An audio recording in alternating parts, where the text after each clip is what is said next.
It is Wednesday, so that means it's Thinking Like a Scientist Day. This is my favorite day. It's one of my favorite lessons to plan for you guys. And the scientist I want to share with you today is his name is George Washington Carver. And I remember hearing about him when I was a kid. He is from Missouri, and I grew up in Missouri. So when we studied famous people from our state, he was one that got a lot of attention because he's a pretty big name. And I remember thinking he was a really interesting guy. So the book that I found that I really like to share with you is actually one on Epic today instead of an actual book from the library. I liked this one better, so I'm going to read it. And I want you to think about some of the characteristics that we have seen so far with our scientists. It seems like so far we have had scientists that like nature. They were excellent with observation. They like to observe. They planned experiments. They had questions they needed answered. And so when you hear about George Washington Carver today, see if these are things that were true for him as well. All right, here we go. George Washington Carver. And so the setting here is Diamond, Missouri, mid-1860s. Golden sunlight fell on the little farm near Diamond, Missouri. George Washington Carver lived there with his brother Jim. They were slave children near the end of the Civil War. They lived with their mother Mary on Moses and Susan Carver's farm. Many masters mistreated slaves, but the Carvers were kind people. When George was just a baby, he and his mother were stolen from the Carvers. Kidnappers planned to sell them to new masters. Mary was never found, but Moses Carver got George back. The Carvers treated George and Jim more like their own children than slaves. Even after slavery ended, George and Jim lived on the farm. So his actual mother, Mary, they never got to see her again. George was small and weak and often sick. He was not strong enough for farm work. So while Jim helped Moses, George worked around the house with Susan. Inside, George swept the dirt floors. He helped cook on the big stove. He learned to knit and sew. Outside, George washed clothes in a tub, and he tended Susan's garden. When George's chores were done, he would head for the woods. George loved to find secret places in the trees. He found cool places by the streams. He found lazy places in the meadows. Rocks and frogs and crawling things were his playmates. George would be gone all day if he could. He liked roaming and climbing and looking and wondering. He found questions everywhere. What makes a flower grow? Why does a bird sing? Is there a name for every insect, bird, and flower?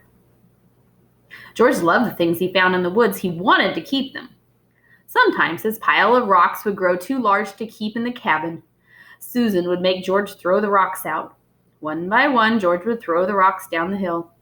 He always saved his favorites to start a new pile. One day, George brought some milkweed plants into the cabin. He wanted to study them. But first he had chores to do. Susan put the iron in the fire to make it hot.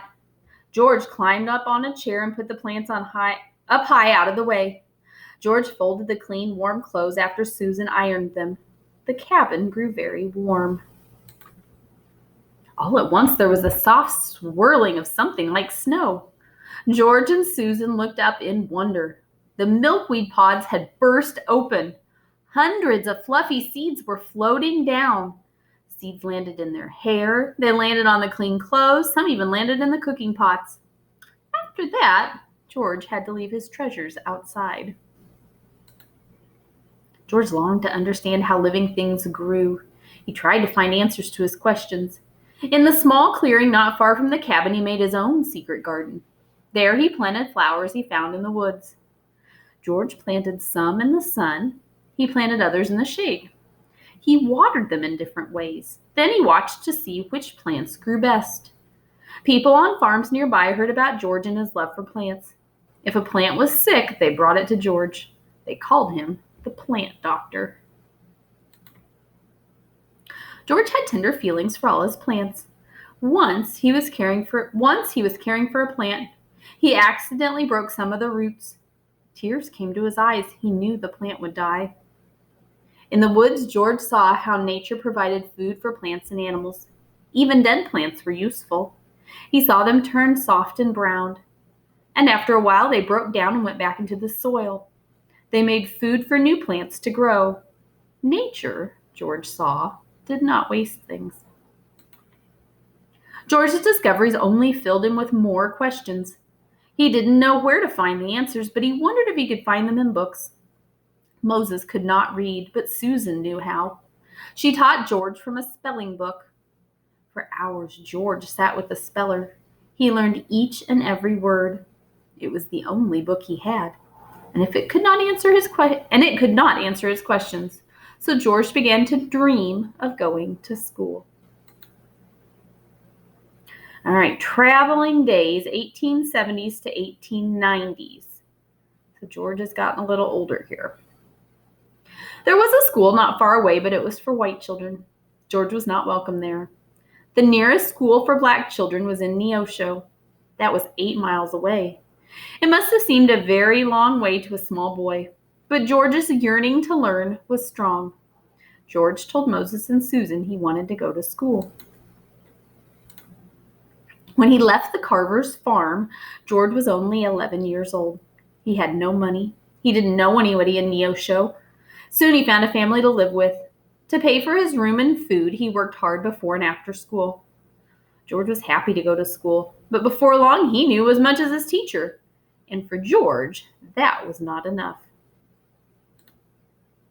George left Neosho in the late 1870s. For several years he traveled. Everywhere he went, he searched for an education. George's search was not easy. Most schools would not accept black students. George always had to work hard to have enough money. He worked as a cook when he went to high school in Kansas. He took in laundry when he went to college in Iowa. In high school and college, George took art classes. He painted beautiful pictures of plants. George thought about becoming an artist, but he decided he could help his people more by becoming a scientist. In college, George discovered ways to make soil better for plants. He learned so much at Iowa State College that his teachers asked him to be a teacher there. All right, this says Tuskegee years, 1896 to 1943. While teaching in Iowa, George heard about a school in Alabama. At the Tuskegee Institute, all the teachers and students were black. The goal of the school was to help black people succeed. Booker T. Washington was the president of Tuskegee. He asked George to teach there, and George said yes. At Tuskegee, George taught classes. He also met many farmers. The farmers worked hard planting cotton, but the plants did not grow well. The soil was worn out. George wanted to use science to help poor farmers grow better crops, so he traveled in a wagon to farms. His wagon was a classroom on wheels. George showed farmers how to make their soil healthier. He showed farm women how to preserve fruits and vegetables for the winter, and he showed them how to use wild plants to make healthy foods for themselves and their animals. People also wanted beauty in their homes. George showed them how to make colorful paints from the soil. He gave them flower seeds for their garden. George knew that growing cotton for many years could hurt the soil. From his studies in college, he discovered that growing peanuts could make it rich again. George wanted farmers to grow peanuts, but farmers said nobody would buy them. So George began to study peanuts. He knew you could eat them, but he wondered, were there other ways to use them? He baked them and he squeezed them. He studied the shells and the leaves. Soon he had made paint, milk, shaving cream, and shoe polish. Altogether, he made more than 300 things with peanuts. Once, George and his students at Tuskegee cooked a big dinner. They made soup, salad, and a dish that tasted like chicken. The people at the dinner were surprised when George told them everything was made from peanuts. George became famous for his work with peanuts. He spoke to Congress and traveled all over the United States. He won prizes and awards for his work. People wrote about him in the newspaper. They called him the Peanut Man. George's work with peanuts was important, but his ideas about nature are his most lasting gift. As a child, George learned that in nature there is no waste. As a man, he taught farmers to use everything nature gave them. George helped farmers make their soil richer and their lives better. He taught them how to live in harmony with nature. During his life, his ideas were new. People did not understand them. Like some of the flowers in his secret garden, George Washington Carver's ideas took a long time to bloom. And so George, and here's a picture of him, he was telling people things that somehow they just kind of didn't understand. They didn't know the science behind. But as time has gone on, I think he's got more and more famous because he was so right with some of his ideas on how to make soil healthy and how to use crops for lots of different things. And so his quote down here, I like this. It says, "I am not a finisher. I am a blazer of trails. Others must take up the various trails of truth and carry them on." All right, so he said that the work I'm doing isn't just answering everybody's questions and, oh, we're good, we're done. I am getting things started, and they have to head down the trail and make sure that they understand what's going on. All right, so you're going to have your assignment to work on for George Washington Carver, and I hope you could think about a couple of times when he had to be really good with observation, and also when he was planning and conducting investigations or experiments.